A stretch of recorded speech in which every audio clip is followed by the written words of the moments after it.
warahmatullahi wabarakatuh.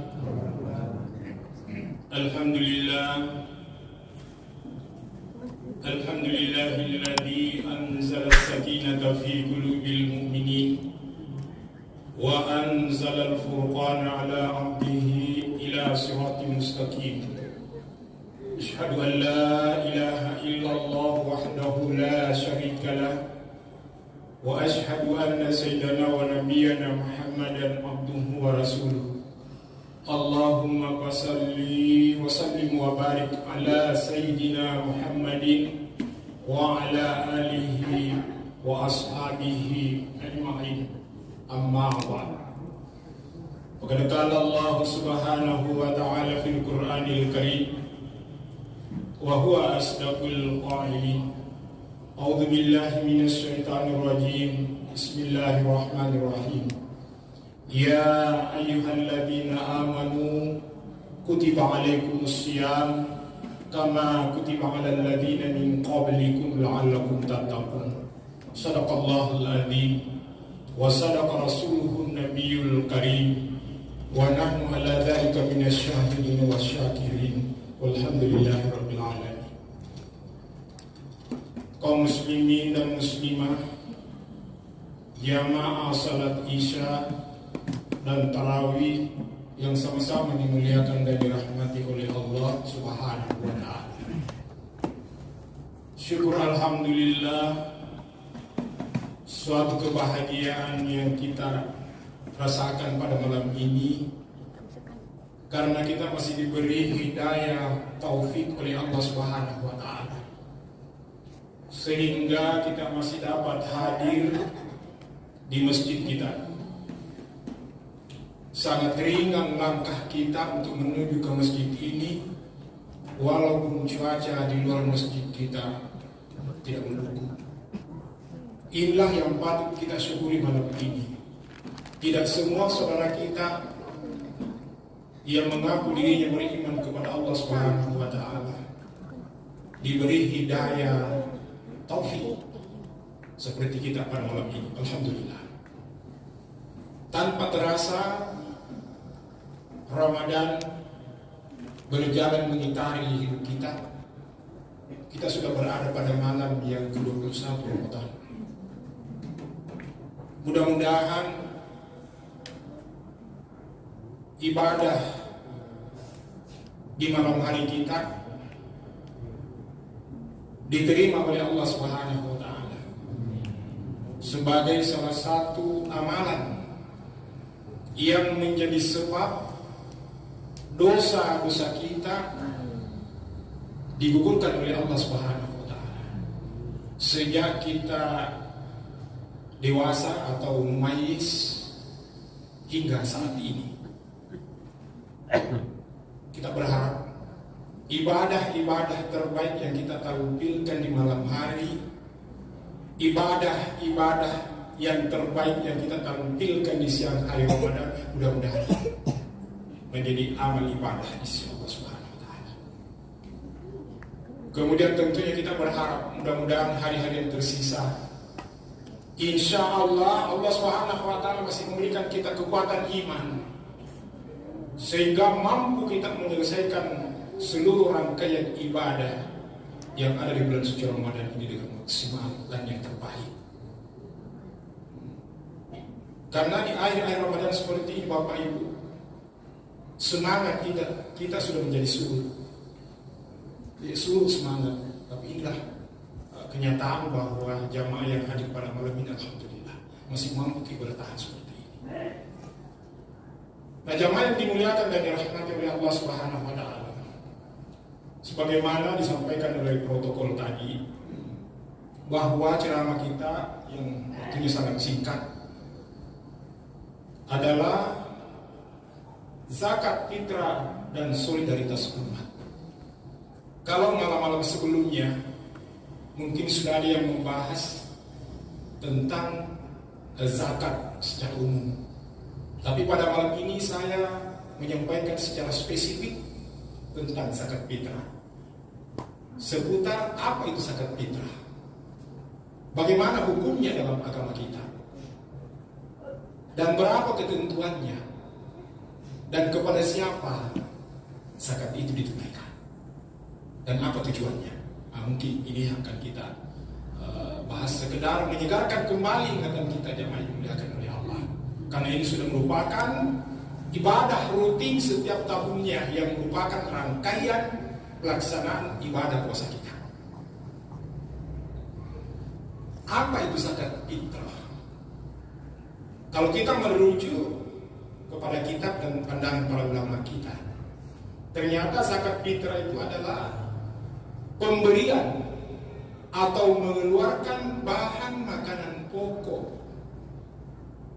dengan kadar tertentu bagi setiap individu muslim, baik laki-laki maupun wanita, anak-anak, dewasa, orang tua, yang ditunaikan sebelum salat Idul Fitri menurut cara-cara yang telah ditentukan. Itulah arti zakat fitrah.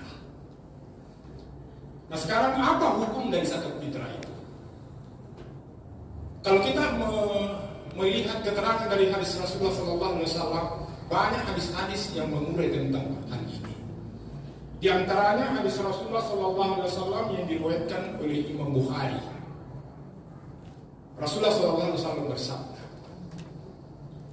Amar Nabi SAW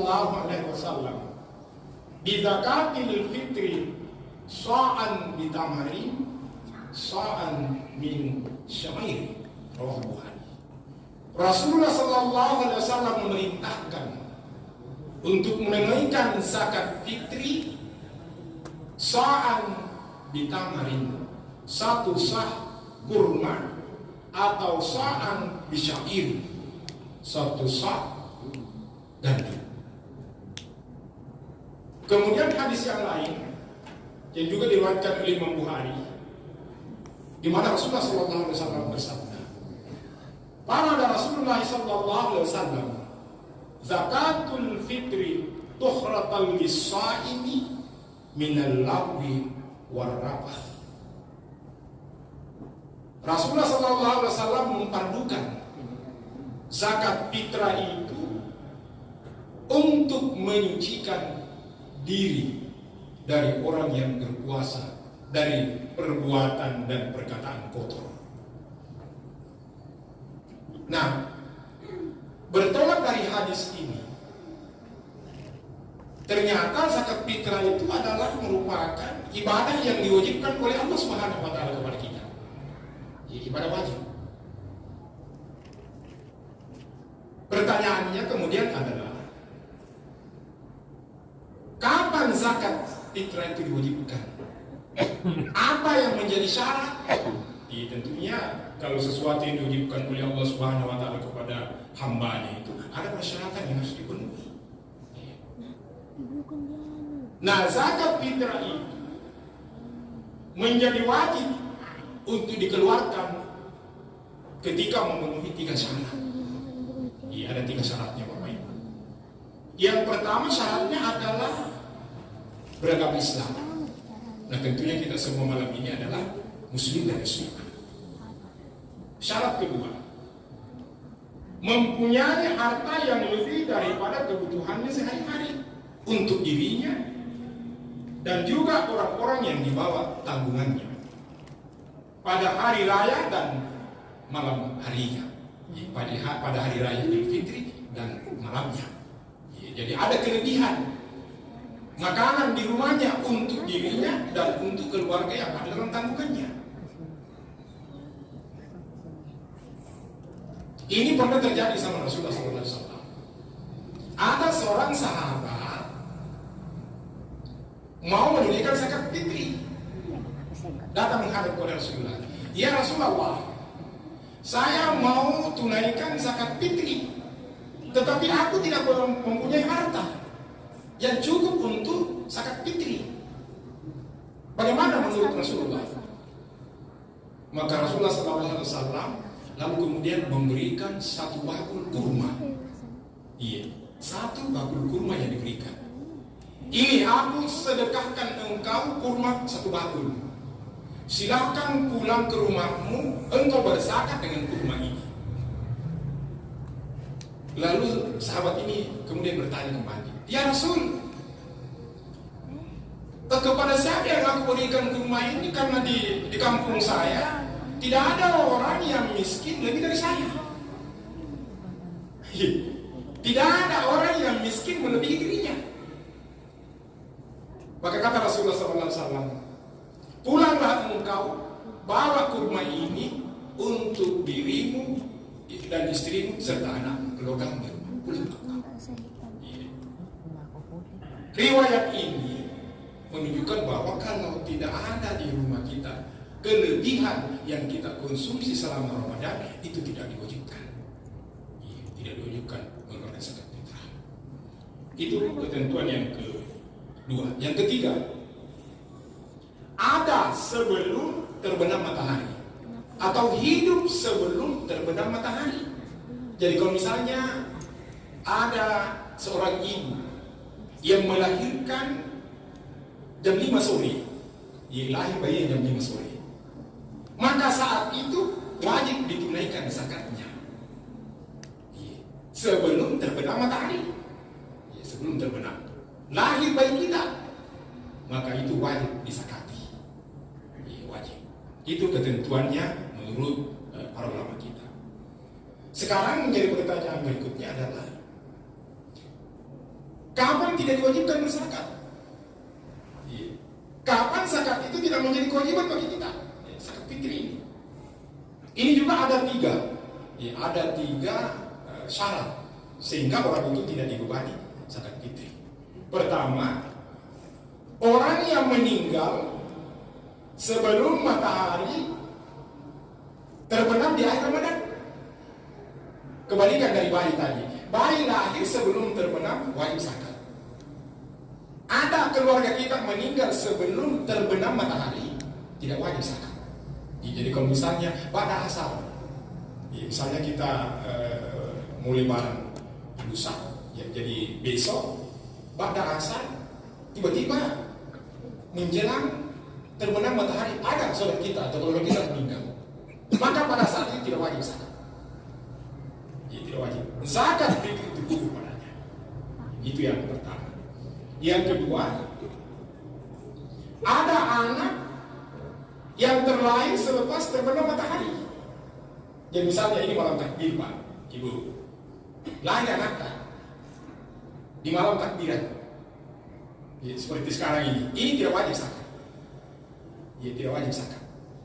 Lahir setelah terbenam matahari di malam takbiran. Kemudian yang ketiga, orang yang baru memeluk Islam sesudah matahari terbenam. Jadi ada orang sesudah maghrib menjelang isya tadi, ada mu'alaf yang tiba-tiba datang menyampaikan kepada pengurus masjid, Pak, saya mau memeluk Islam. Maka saat itu tidak wajib zakat. Ini ketentuan dalam agama kita. Kemudian selanjutnya, bahan makanan seperti apakah yang kita keluarkan menjadi zakatul fitri? Nah, kalau kita mengacu kepada hadis Rasulullah SAW, di zaman Rasulullah SAW kata sahabat, dahulu aku bersama dengan Rasulullah SAW, sa'an minta angin, 1 sa' makanan aku keluarkan berupa kurma, gandum, kismis. Itu menjadi bahan makanan pokok yang Nabi keluarkan. Nah, sekarang menjadi pertanyaan kepada kita, apakah beras juga bisa kita keluarkan sebagai makanan pokok kita? Ya, itulah yang menjadi standar untuk kita di Indonesia. Karena kita tidak makan gandum atau kurma atau sejenisnya. Jadi beras yang makanan pokok kita.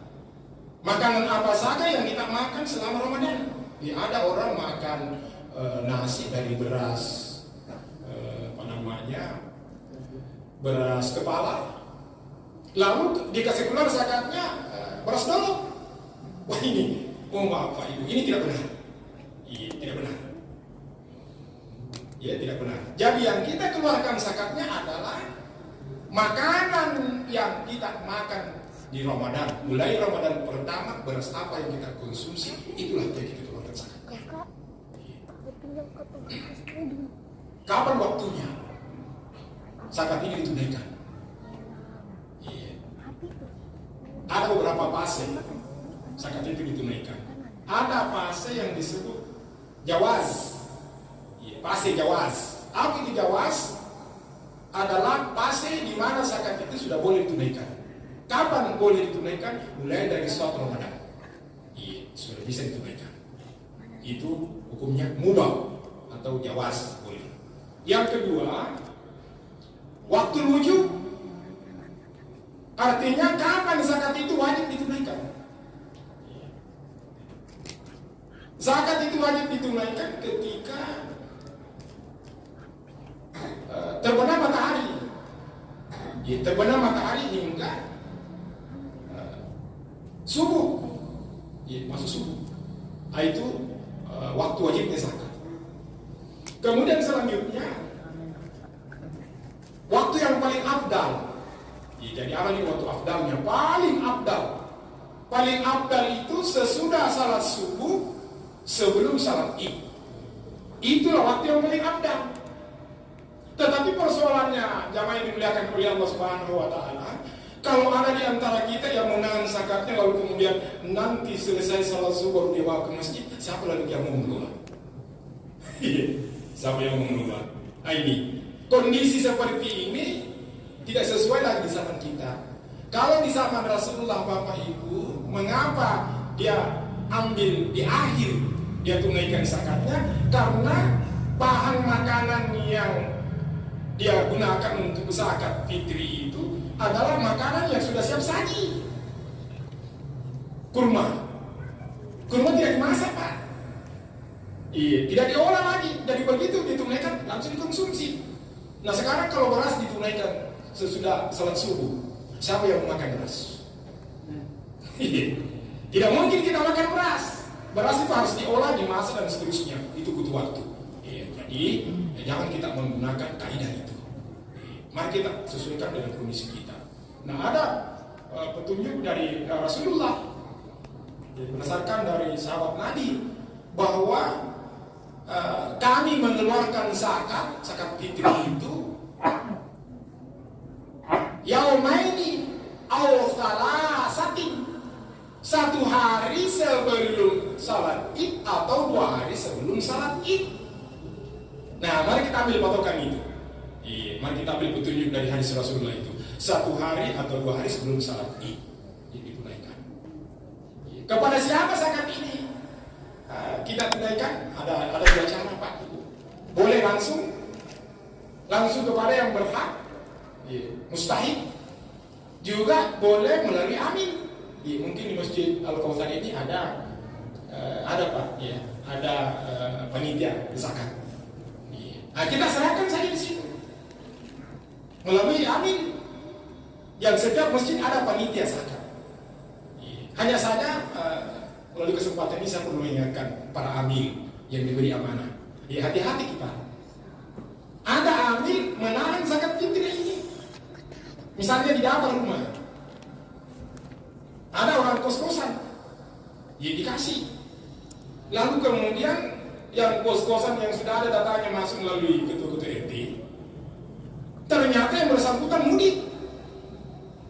Mudik. Lalu kemudian zakat ini dikembalikan ke masjid. Nanti kembali pulang setelah lebaran baru ditunaikan. Bukan lagi zakat fitri. Mohon maaf Pak, kalau saya kembali kita sama-sama mengingatkan, bukan lagi zakat fitri. Bukan. Jadi itu adalah merupakan sedekah. Minas sedekah adalah merupakan sedekah dari sedekah biasa. Siapa yang berdosa di sini? Adil. Berdosa panitia Pak. Mohon maaf Pak, kalau saya kembali mengingatkan kita, jangan. Kalau yang bersangkutan pulang ke kampung, berikan ke yang lain. Orang tersebut yang sudah masuk datanya tadi menjadi batal. Kenapa menjadi batal? Karena hati-hati di Pak, para panitia ini perpanjangan tangannya musaki. Perpanjangan tangannya, jadi kita itu diberi amanah untuk menyalurkan langsung kepada yang berhak menerimanya. Belum sampai kalau hanya di tangan panitia, lalu kemudian disimpan di situ. Nanti selesai lebaran baru dibagi-bagi. Hati-hati nih Pak, dosa ini kita pilih di hadapan Allah Subhanahu. Iya, hati-hati. Jadi makanya di masjid saya, karena saya juga terlibat di situ sebagai pengurus masjid dan panitia sekalian. Saya wanti-wanti panitia yang menangani ini. Pak, hati-hati.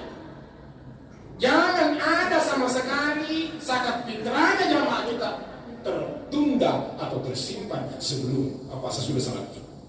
Salurkan semuanya. Ini masalah zakat fitri.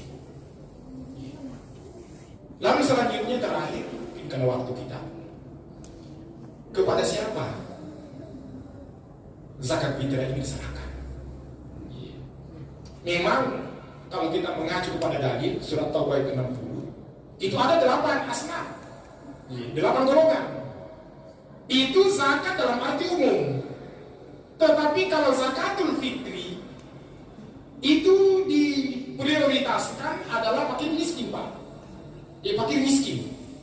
Sesuai dengan hadis Nabi tadi, tu'batan lil masakin, diperuntukkan oleh orang-orang miskin zakatul fitri ini. Prioritaskan itu 2, fakir dan miskin. Ini Pak 2. Kecuali kalau amil juga masuk kategori salah satu di antara 2 ini, fakir atau miskin. Ada panitia amil, dia masuk kategori ini, bisa diberi. Tapi kalau tidak masuk ke kategori ini, dia amil, tidak boleh diberikan. Tidak boleh diberikan. Kenapa? Tidak sesuai dengan makna hakiki dari zakatul fitri itu. Tuhratan lil masakin. Diberikan kepada fakir miskin. Kenapa fakir miskin menjadi sasaran Bapak Ibu? Karena di hari raya Idul Fitri itu diusahakan tidak ada saudara-saudara kita sesama muslim yang tidak makan di hari raya Idul Fitri. Gara-gara tidak ada bahan baku. Tidak ada beras yang ingin dimasak. Tidak ada beras. Sampai dia menderita, dia tidak memakan sesuatu pada saat berlebaran. Padahal berlebaran itu bagi kita umat Islam di saat Idul Fitri itu adalah hari raya bergembira. Bergembira kita setelah kita menunaikan ibadah puasa selama 30 hari atau 29 hari. Maka disunatkan kita sebelum berangkat ke masjid untuk salat Id, sunat kita makan dulu. Kita makan, disunatkan itu. Beda kalau salat Idul Adha, puasa dulu. Baru berangkat ke masjid, pulang pergi baru makan beras. Tetapi kalau Idul Fitri, makan dulu baru berangkat. Makanya di saat itu tidak ada saudara-saudara kita yang tidak makan sebelum berangkat ke masjid untuk menunaikan salat Idul Fitri. Nah, inilah barangkali tentang masalah zakat fitri. Kan bukan lagi hal baru bagi kita. Hanya sekedar kembali memperbaharui ingatan kita bahwa seperti inilah aturan yang agama kita. Mudah-mudahan kita tunaikan zakat fitri ini dengan sempurna sebagai pelengkap dari ibadah kita. Karena sesungguhnya zakat fitri itu bertujuan adalah bagaimana membersihkan diri kita. Sadar atau tidak sadar Bapak Ibu, ibadah puasa ini kadang-kadang ucapan kita tidak terkontrol. Mungkin kita gosip. Kadang-kadang para panitia ngobrol di masjid, sembarang dia bilang, keluar dari mulut kita tanpa disadari, ini mengurangi kadar dan kualitas ibadah puasa kita dan mengurangi nilai pahalanya. Nah, dengan zakat ini, insya Allah semua ini akan dibersihkan sehingga amal ibadah puasa kita dan ibadah-ibadah lainnya menjadi maksimal diterima di sisi Allah Subhanahu wa Ta'ala. Mungkin inilah yang saya dapat sampaikan pada kesempatan ini. Mudah-mudahan menjadi bahan renungan bagi kita untuk menunaikan kewajiban kita sebagai seorang muslim, sebagai rangkaian dari pelaksanaan ibadah puasa kita di bulan suci Ramadan ini. Hadanallahu wa iyyakum ajmain. Wassalamualaikum warahmatullahi wabarakatuh.